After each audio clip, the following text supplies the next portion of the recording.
दोस्तों, मीना कुमारी ने अपनी शायरी में सच ही लिखा था। टुकड़े टुकड़े दिन बीता, धज्जी धज्जी रात मिली। जिसका जितना आंचल था उतनी ही सौगात मिली। जब चाहा दिल को समझे, हंसने की आवाज़ सुनी। जैसे कोई कहता हो, ले फिर तुझको मात मिली। दोस्तों, मीना कुमारी भले ही हिंदी फिल्म इंडस्ट्रीज की सुपरस्टार थीं, लेकिन निजी ज़िंदगी में उन्होंने बहुत ही दर्द झेले हैं। वो ताउम्र प्यार के लिए तरसती रही, यहाँ तक कि सेट के पीछे भी उनके साथ बहुत बुरा बर्ताव किया गया। अपने दर्द को भुलाने के लिए उसने आखिरी पलों में शराब को अपना सहारा बना लिया। मुंबई में पैदा हुई मीना कुमारी की गिनती भारतीय सिनेमा के इतिहास की बेहतरीन एक्ट्रेसेस में होती है। उनका असल नाम महज़बी बानो था। उनकी निजी ज़िंदगी का दर्द उनकी एक्टिंग के अलावा उनकी शायरी में भी दिखता है।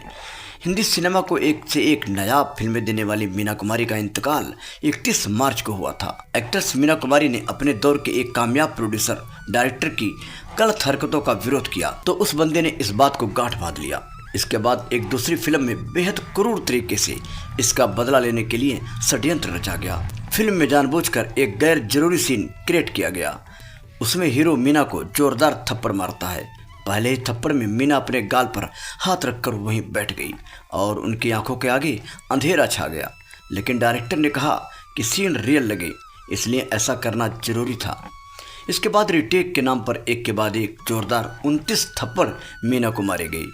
सेट पर तो उन्होंने उफ तक ना की, लेकिन सीन खत्म होने के बाद वह अपने ग्रीन रूम में गई और खुद को अंदर बंद कर लिया। वह घंटों तक फूट फूट कर रोती रही। इस घटना का जिक्र फेमस एक्टर बलराज साहनी ने अपनी आत्मकथा के आखिरी हिस्से में किया था। वो लिखते हैं कि मीना के साथ हुई इस हैवानियत का किस्सा उन्हें एक्टर अनवर हुसैन ने सुनाया था, जो खुद उसके चश्मदीद थे। लेकिन वो प्रोड्यूसर डायरेक्टर कौन था, इसकी शिनाख्त बलराज साहनी की आत्मकथा में नहीं मिली। हालांकि आगे इस घटना का जिक्र नरेंद्र राजगुरु की किताब मीना कुमारी दर्द की खुली किताब में विस्तार से मिलता है। नरेंद्र राजगुरु ने लिखा है कि 50 के दशक में मीना नामी गिरामी एक्ट्रेस के तौर पर मशहूर हो चुकी थी। मीना ने साल 1953 में एक फिल्म साइन की। फिल्म की शूटिंग की शुरुआत में ही यह लगने लगा था कि डायरेक्टर उनसे फिल्म में काम करने के अलावा कुछ और भी उम्मीद कर रहा है। मीना ने एक कुशल एक्ट्रेस की तरह पूरा फोकस अपने काम पर रखा। लेकिन एक दिन शूटिंग के बाद मीना के मेकअप रूम में लंच के लिए बड़ी सी टेबल लगवा दी गई। डायरेक्टर की तरफ से सूचना दी गई कि मीना कुमारी उस डायरेक्टर प्रोड्यूसर के साथ अकेले लंच करेगी और इस दौरान फिल्म के बारे में बात होगी। लंच के दौरान वह व्यक्ति निर्लज होकर टेबल के नीचे मीना के पैर पर अपना पैर रखकर दबाने लगा। इसके बाद वह मीना का हाथ पकड़कर चूमने लगा और फिर उनकी जांघों पर हाथ रख दिया। मीना कुमारी के लिए यह बदतमीजी नाकाबिले बर्दाश्त थी, इसलिए उन्होंने शोर मचा दिया। बाहर खड़े लोग चौंक उठे और फिर मीना कुमारी ने सबके सामने उस प्रोड्यूसर डायरेक्टर को खूब खरी खोटी सुनाई। मीना इस तरह उसे अपमानित करेंगी, यह बात उस डायरेक्टर की सोच से परे थी। यह मामला प्रोड्यूसर एसोसिएशन में भी पहुंचा, लेकिन धीरे धीरे शांत हो गया। उन्होंने वह फिल्म छोड़ दी। इसके बाद मधुबाला ने उनकी जगह काम किया। मीडिया रिपोर्ट में कहा गया कि मीना ने उस दौरान की डेट्स कमाल अमरोही को दे रखी थी। इस वजह से उन्होंने ये फिल्म बीच में छोड़ी। मीना अपनी दूसरी फिल्मों में बिजी हो गई, लेकिन उस प्रोड्यूसर के मन में बदले की ज्वाला धधकती रही। वह उस दौर का सबसे बड़ा प्रोड्यूसर डायरेक्टर था और पूरी इंडस्ट्री में उसकी तूती बोलती थी। बदले का मौका तब आया जब दिलीप कुमार फुटपाथ फिल्म में मीना कुमारी के साथ काम कर रहे थे। उसके निर्देशक जिया सरहदी थे। उस प्रोड्यूसर डायरेक्टर ने जिया सरहदी से कहकर फुटपाथ में बिना जरूरत का एक सीन क्रिएट करवाया, जिसमें दिलीप कुमार को फिल्म की हीरोइन को थप्पड़ मारना था। इसी फिल्म में दिलीप कुमार के जरिए उस प्रोड्यूसर डायरेक्टर ने मीना से बदला लिया। मीना कुमारी के गालों पर एक के बाद एक जोरदार थप्पड़ पड़े थे, लेकिन डायरेक्टर साहब को सीन में परफेक्शन नहीं मिल रहा था। मीना ने किसी तरह सीन तो कर लिया, लेकिन उनके जिस्म से लेकर जहन तक बहुत गहरी चोट पहुंची। वह इतनी बीमार हो गई कि 4 दिनों तक शूटिंग के लिए नहीं गई। बाद में मीना को पता चला कि यह सब एक साजिश के तहत हुआ है और दिलीप कुमार ना चाहकर भी इस साजिश का हिस्सा बने। मीना के साथ हिंसा की दूसरी कहानी सामने आती है मशहूर गीतकार गुलजार के हवाले से। बात उन दिनों की है जब मीना पर उसके पति कमाल अमरोही ने यह पाबंदी लगा दी थी कि वह अकेले किसी गैर मर्द से नहीं मिल सकती। यहाँ तक कि उन्हें शूटिंग के बाद सीधे घर आने की हिदायत थी।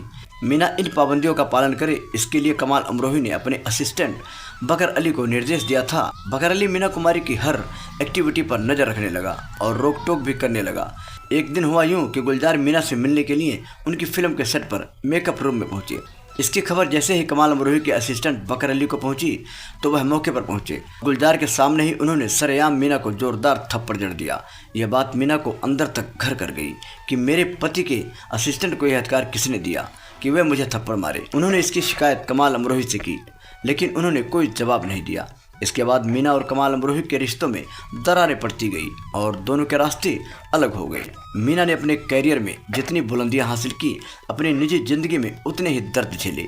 जो दर्द उन्हें निजी जिंदगी में मिले उसे उन्होंने फिल्मी पर्दे पर उतारा और वह ट्रेजिडी क्वीन बन गई।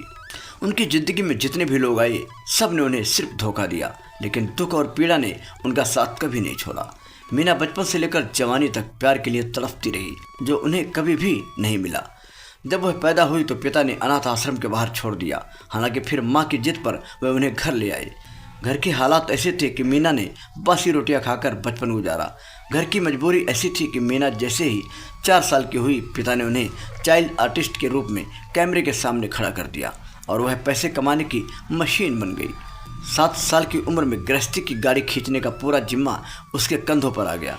पति मिले कमाल अमरोही जैसे, जिन्होंने उनको बुलंदी के शिखर पर तो पहुंचाया, लेकिन इतने दर्द दिए कि बाहर से चमकने वाली उनकी जिंदगी स्याह अंधेरे से भर गई और वह टूटती चली गई। मीना के रिश्ते कई लोगों के साथ रहे, लेकिन उन्हें धोखे के सिवाय कुछ न मिला। दोस्तों, मीना कुमारी एक प्रसिद्ध अदाकारा के साथ एक कुशल शायरा भी थी, जिसने अपने जीवन के दर्द और भावनाओं को अपनी शायरी में व्यक्त किया था। उनका एक शायरी संग्रह तन्हा चांद के नाम से प्रकाशित भी हो चुका है। दुनियावी दर्द ने मीना कुमारी को इतना तोड़ दिया कि आखिरकार उन्होंने शराब को ही अपना सहारा बना लिया। शराब के नशे में वह इस कदर डूबती चली गई कि बहुत जल्द उन्होंने इस दुनिया को अलविदा कह दिया। उनकी ज़िंदगी गमों से इस कदर भरी थी कि उनकी मौत पर अभिनेत्री नरगिस ने उर्दू की मैगजीन में एक आर्टिकल लिखकर उन्हें मुबारकबाद दी, जिसमें उन्होंने मीना को उनकी मौत की मुबारकबाद देते हुए कहा था कि खबरदार, इस दुनिया में दोबारा कदम मत रखना। तो दोस्तों, आज के वीडियो में बस इतना। फिर मिलेंगे नई वीडियो में नई कहानी के